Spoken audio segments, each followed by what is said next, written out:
Good evening to one and all. Welcome you all to the Daily Indian Express newspaper analysis for the date 29th December 2023, brought to you by Ganesh IS Academy. Okay, let's get into the today's newspaper analysis. So mentioned here are the list of articles which we are going to have the analysis in the upcoming slides. So have a look at it.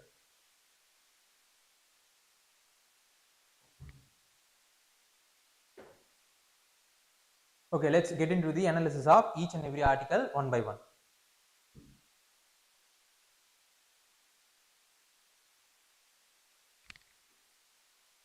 In good health, the news is related to the health of the banking sector. What RBI has said is that right now the banking sector is in good health. That is the reason why the article is named as in good health. Okay, let's look into how the news is related to examination.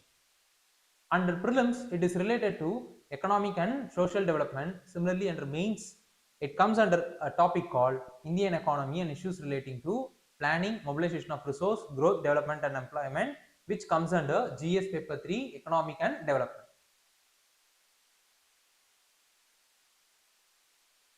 Okay, let's move on to further explanation of the news. RBI's report, which has been released recently, what it has said is that the health of the Indian bank system continues to improve on various key parameters. This is what the news is. The bad loans on both public as well as private sector bank have declined to multi-year low, and the high interest margin have also helped the banking sector to earn the profit, as a result of which they became profitable industry. And banking capital position is also in a good shape, so that if there is any kind of negative things that is going to happen, means that the banks have the potential to observe that negative shocks which may arise in the future. At the end of March 2018, gross NPA, what it has said is that it has touched, the gross NPA has touched 11.6% by March 2018, but it got reduced to, because of the various initiatives by the government, to 3.2% in September 2023. So this is what the scenario of gross non-performing asset in banking sector is. And at the same time, the bad loans of the large industries have also fallen from 22.9% in March 2018 to 4.8% in June. This is what the data is about. And what the ICRA has estimated is that this bad loans may fall even below 3.2%. That is it will be varying around 2.1% to 2.5% by 2025.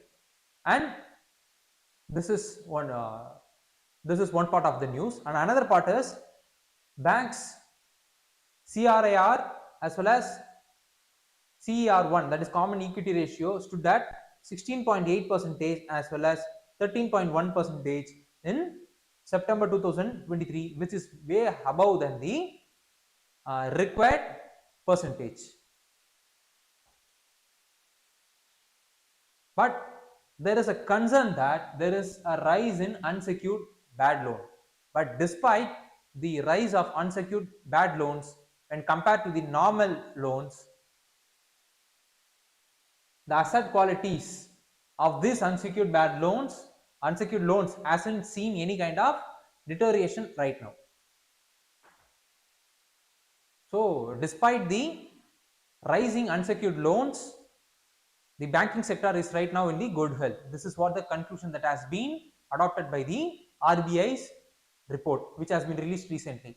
And what is the steps that has been taken over the period of time to reduce the non-performing assets are, first and foremost, during 1993, debt recovery tribunal has been formed so that to reduce the burdens before the High Court as well as the Supreme Court, which has arisen because of the increased non-performing asset. And then creation of the Credit Information Bureau during 2000 enables the banking sectors to maintain and share the data of individual defaulters as well as the willful defaulters. And at the same time, thirdly, the Lok Adalats that has been formed in 2001 also is also a step in the direction of reducing the non-performing asset. And then SARFAESI Act 2002 also aimed to recover the non-performing assets without the involvement of court. So because already the court has been overburdened with the cases, but so the SARFAESI Act 2002 was implemented to reduce the burden of the court, so that the recovery of the non-performing asset will get speeded up. So the cases that has arisen because of this bad loans will get reduced. And then this SARFAESI Act also provided a provision through which asset reconstruction companies was created, as a result of which RBI has given license to certain asset reconstruction companies, so that this NPAs, this non-performing assets values will get recovered. And then joint lender firm forum, which was introduced in 2016 to overcome the overcome the lending by various banking institutions to the same individual or the companies which has defaulted earlier. And then mission Indradhanush, a holistic mission to overcome the non-performing assets problems which has been created in Indian economy. And then insolvency and bankruptcy code, which was created in 2016, was also a step in direction to ensure the reduction in non-performing assets in Indian economy, most importantly in banking sector. So these are all the steps that has been taken by the government to reduce the non-performing asset across time period. And NPS, what impact the non-performing assets creates in an economy is, first and foremost, it will undermine the bank's image. Because of the deterioration in the bank's image, it will reduce the trust of the bank, most importantly the public sector bank, with the people. Secondly, the lack of liquidity prevents the bank from lending to other productive sectors. And finally, banks will also be forced to raise the interest rate and at the same time reduce the deposit rate, which in turn will increase the burden to the end consumers or the customers. So this is what the steps that has been taken by the government across time period to reduce the NPA and the impact the NPA creates in an economy. So what need to be studied further is, we should be aware of what is bank, what is NBFC, and what is payment banks. Its structure, function, as well as the mandate or the objective for which it has been created, and the statutory law which is backing this institutions. These are all the things which we need to be further aware of. And with this, we have reached the end of this topic.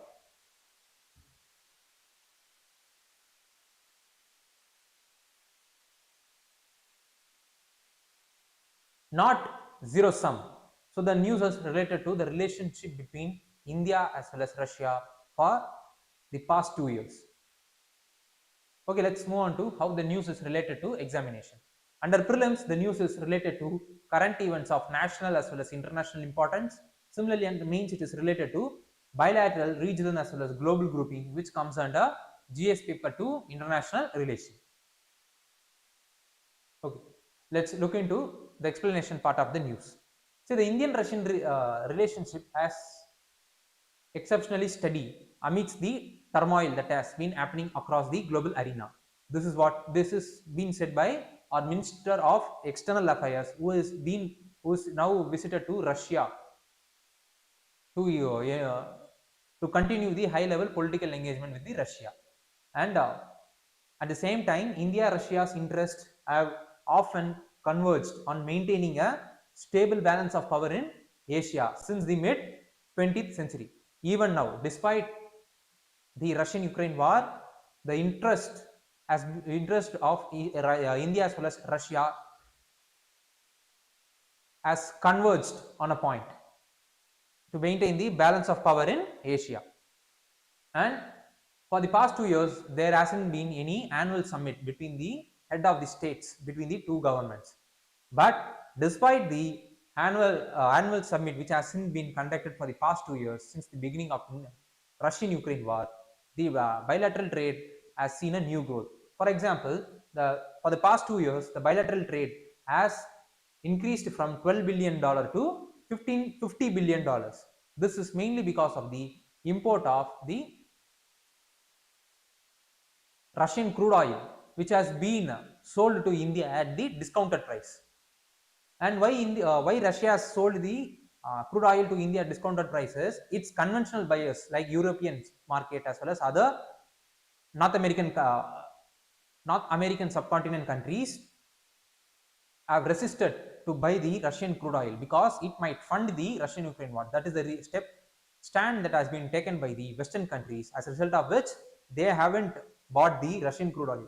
So this surplus Russian crude oil has been sold to India at the discounted price, which this has raised the bilateral trade to the new high of $50 billion for the past 2 years.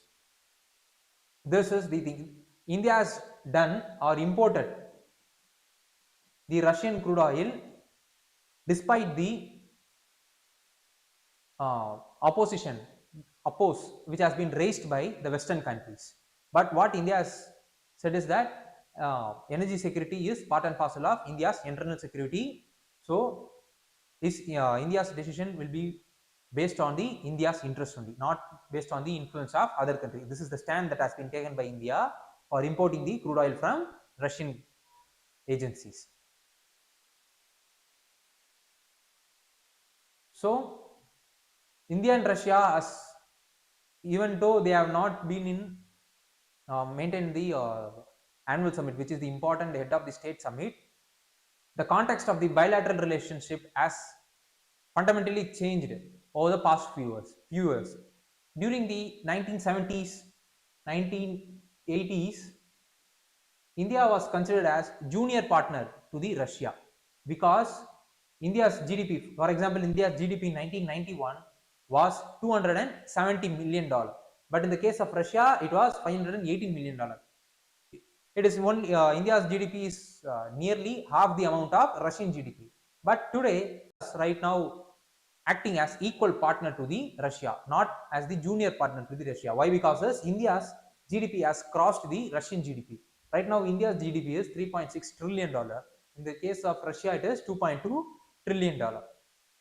And this gap between the GDP growth will get widened once India is will get widened the future course of date. And then this is what the thing is. And at the same time, apart from it, India has during the 1970s, 80s as well as 90s as well as the early 2000 period, India is dependent on Russia for its military equipments need. But for the past few years, India has diversified its military equipment import. Like in the case of increasing ties with US, Europe as well as UK and as well as Europe, the most importantly the countries like France as well as Germany, India's bilateral trade has enhanced, which in turn is leading to diversification of arms import from these countries. So these are all the things that has been evolved for the past few years between the India and Russia, which in turn has made India as the equal partner to the Russia. Okay, let's look into the details of the India-Russia's relationship. Historical background. First is India's Russian relationship starts with the Indian-Soviet Treaty of Peace, Friendship, Cooperation, which was signed in 1971. As a result of which, Soviet Union provided a helping hand for the India during the 1971 war. And in terms of defense as well as security cooperation, even though India has diversified its arms supply needs to other countries, even now the major chunk of the arms supplies as well as its related support has been provided by Russia. And in terms of economic collaboration, various sectors including energies, pharmas as well as infra as well as information technologies collaboration has got enhanced over the period of time. And then investment opportunities as well as joint ventures have been explored by both the countries. In terms of space as well as nuclear cooperation, the ISRO has launched several satellites using the Russian launch vehicle previously. And then Russia is also contribute as is also the India's reliable partner in terms of building nuclear power plant. A great example for it is Tamil Nadu's Kudangulam nuclear power plant, which was built with the support of Russia. And in terms of cultural exchange, both the countries have cultural centers in their own countries to promote the cultures of both the countries in their respective place. And this is what the details of the news as well as the other aspects of the news is. So what need to be studied further is we should be aware of the Russian map, and also we should be aware of the S-400 missile. Thirdly, we should also be aware of India nuclear program. These are all the other areas which we need to be further aware of. And with this, we have reached the end of this topic.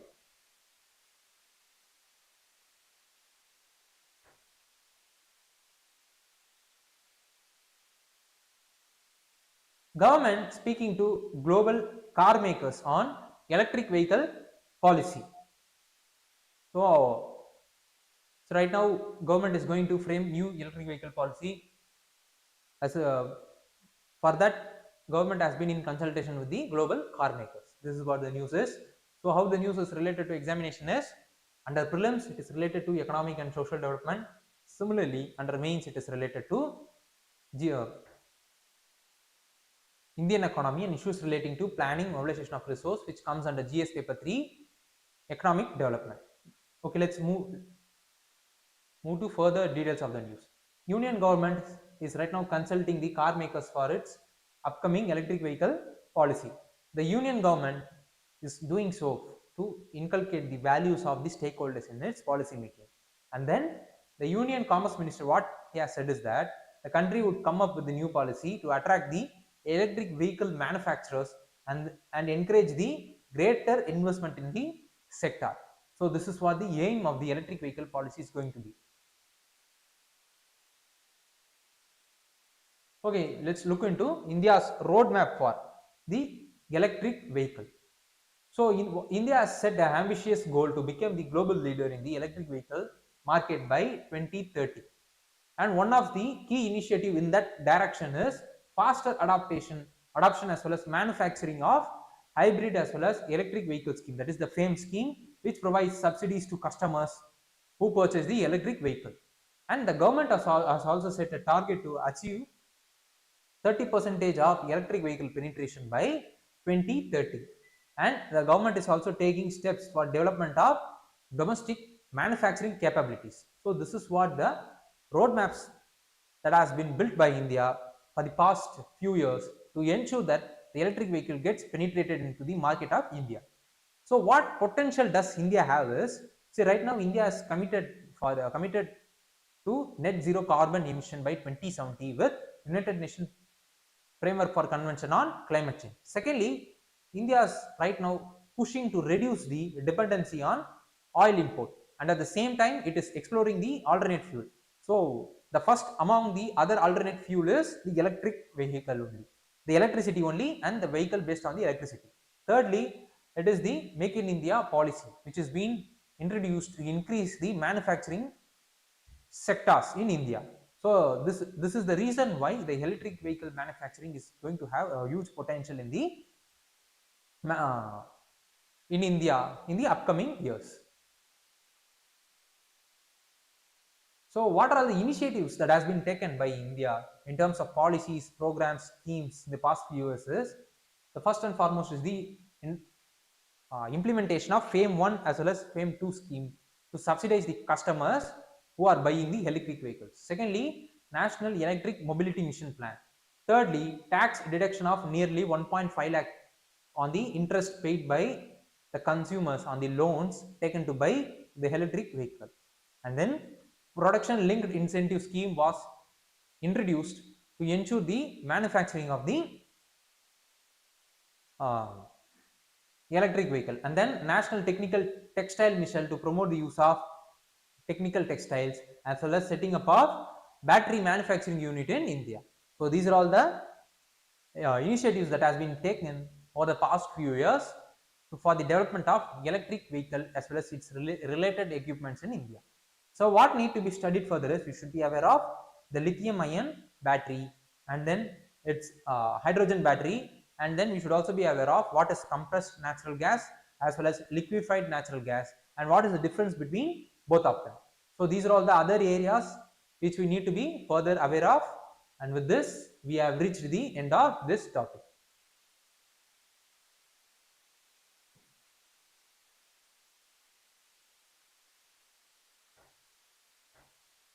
Planning to launch 50 satellites in the next 5 years, says ISRO chief. That is the ISRO chief. What he has said is that in the next 5 years, ISRO is going to launch 50 satellites. So this is what their plan is. So that is what that has been said by the ISRO chief in a recent festival in IIT Bombay. Let's move on to how the news is related to exam. Under prelims, the news is related to current events of national as well as international importance. Similarly, under means it is related to awareness in the field of IT, space as well as computer, which comes under GS paper 3, science and technology. Okay, let's look into the explanation of the news. ISRO is planning to launch 50 satellites in the next 5 years. And apart from it, ISRO is also planning to launch space station by 2035, and then to landing on moon by 2040 with Gaganyaan. So this is what the plan is. Let's look into the details. So let's look into what does this Indian space station is about. The space station will be composed of multiple modules. Each will have its own function, and then Indian space station is planned to be much lighter compared to the present international space station. So the Indian space station is going to be around 20 tons, which is very much lesser than the international space station. And then the space station will provide a microgravity environment, which is the suitable environment for the astronauts to conduct the research. And then the space station will also be equipped with instruments for Earth observation.